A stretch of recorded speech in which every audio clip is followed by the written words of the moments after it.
ला योरोना। बहुत सालों पहले मेक्सिको के एक छोटे से गांव में एक लड़की रहती थी, मारिया। उसकी खूबसूरती पूरे इलाके में मशहूर थी। जब भी वो नदी के किनारे जाती, लोग उसे बस देखते ही रह जाते। उसका रंग गोरा, बाल लंबे और काले, और मुस्कान जैसे चांद की रोशनी हो। मारिया का हर कदम मानो नदी की लहरों के साथ चलता हो। लेकिन उसका परिवार बहुत गरीब था और उसके पास जो सबसे कीमती चीज थी वो थी उसकी खूबसूरती। मगर इस खूबसूरती ने भी उसे कोई खास सुख नहीं दिया।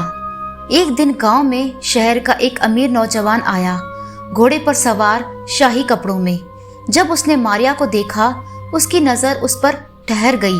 धीरे धीरे दोनों में प्यार हो गया और फिर शादी भी हुई।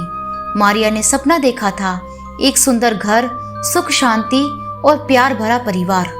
कुछ सालों बाद उनके 2 बच्चे हुए, एक बेटा और एक बेटी। लेकिन फिर सब कुछ बदलने लगा। मारिया के सपनों का जीवन धीरे धीरे अंधेरे में डूबने लगा। उसका पति, जो कभी उसके लिए सब कुछ था, अब उससे दूर रहने लगा। हर दिन वो शहर जाने लगा और रात को देर से लौटता। कभी कभी तो वो लौटता ही नहीं। मारिया हर रोज खुद से पूछती, क्या मैं अब उसके लिए खास नहीं रही? उसके बच्चे छोटे थे और वो उन्हीं में खुशी ढूंढने की कोशिश करती, लेकिन उसका दिल अंदर ही अंदर टूट रहा था। एक दिन मारिया ने उसे एक औरत के साथ देखा, एक सुंदर, अमीर और शहर की नई औरत। उसके मन में गुस्से और दर्द की आग भड़क उठी। उस रात मारिया चुपचाप अपने कमरे में बैठी रही।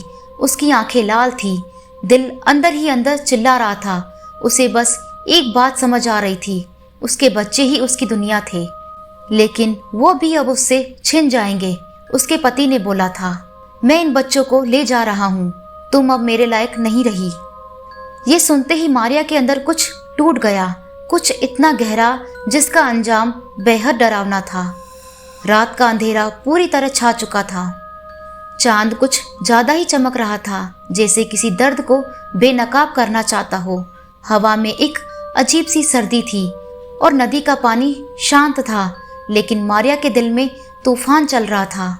वो अपने दोनों बच्चों का हाथ पकड़कर नदी के किनारे ले गई। बच्चे खुश थे, उन्हें लगा माँ उनके साथ खेलने आई है, जैसे पहले आया करती थी।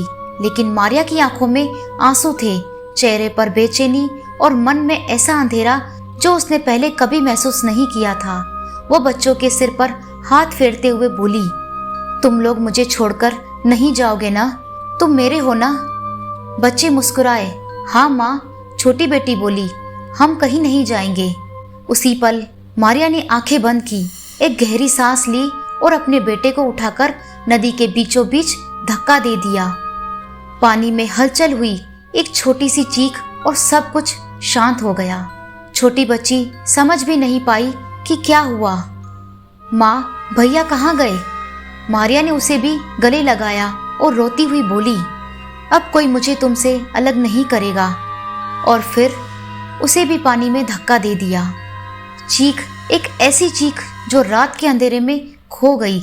जैसे ही बच्चों की आवाज गायब हुई, मारिया की आंखों से पर्दा हटा। उसने पानी में झांका, लेकिन अब सब कुछ खत्म हो चुका था। बहुत देर हो चुकी थी। वो चिल्लाई, मेरे बच्चे, तुम कहाँ चले गए? वो पानी में दौड़ी, पानी में डूबी, लेकिन उसके दोनों बच्चे जा चुके थे। उसका दर्द, उसका पागलपन, उसका प्यार, सब कुछ एक साथ डूब चुका था नदी की गहराइयों में।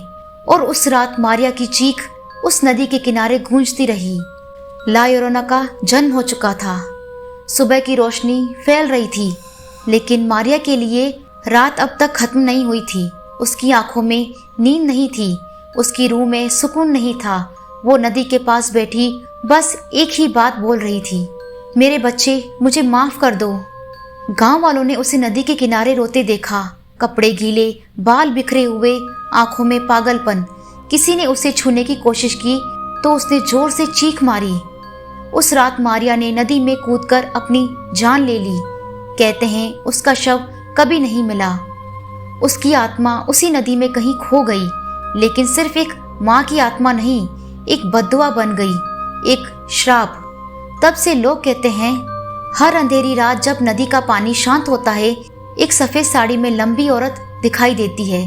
उसका चेहरा दर्द से भरा होता है, आंखों से खून के आंसू बहते हैं और उसकी आवाज पूरी हवा में गूंजती है, मेरे बच्चे, मेरे बच्चे। वो रात को निकलती है नदी, तालाब, जंगल और सुनसान गलियों में। जो भी उसकी चीख सुनता है या तो वो पागल हो जाता है या उसकी रूह को वो अपने साथ ले जाती है। लोग उसे कहते हैं ला योरोना, रोने वाली औरत। सदियां बीत गई, गांव बदल गए, लोग बदल गए, लेकिन ला योरोना वो कभी नहीं गई। कहते हैं जब रात कुछ ज्यादा सन्नाटा ले आए, जब चांदनी कुछ ज्यादा ही चमक उठे, तब उसकी आत्मा और ज्यादा बेचैन हो जाती है। मैक्सिको, वेनेजुएला और लैटिन अमेरिका के हर कोने में लोग उसके किस्से सुनते हैं। सफेद साड़ी में एक औरत बालों से चेहरा छुपाए हुए नदी के किनारे बैठी रोती रहती है। अक्सर लोगों ने उसे बच्चों के पास से गुजरते देखा। वो उन्हें देखती है, बाहें फैलाती है और धीमी आवाज में कहती है, तुम वापस आ गए ना। अगर कोई बच्चा जवाब दे दे, अगर कोई बच्चा उसके पास चला जाए, तो वो कभी वापस नहीं आता। कुछ लोग कहते हैं उन्होंने उसकी चीख अपने कानों के बिल्कुल पास सुनी, मेरे बच्चे, मेरे बच्चे। वो कोई आत्मा नहीं, एक सदमा है, एक श्राप है, एक चीख है जो हवाओं में गूंजती है और कभी कभी तुम्हारे ख्वाबों में भी घुस आती है। ला योरोना आज भी रो रही है और किसी को अपने साथ ले जाने के लिए तैयार बैठी है। तो दोस्तों, ये थी आज की स्टोरी। आपको आज की वीडियो कैसी लगी कमेंट करके जरूर बताएं। अगर आपको आज की वीडियो अच्छी लगी हो तो प्लीज वीडियो को लाइक करें, कमेंट करें और शेयर करें। और हाँ, सब्सक्राइब करना ना भूलें। ऐसी ही और डरावनी कहानियां देखने के लिए हमारे चैनल से जुड़े रहें। Thanks for watching.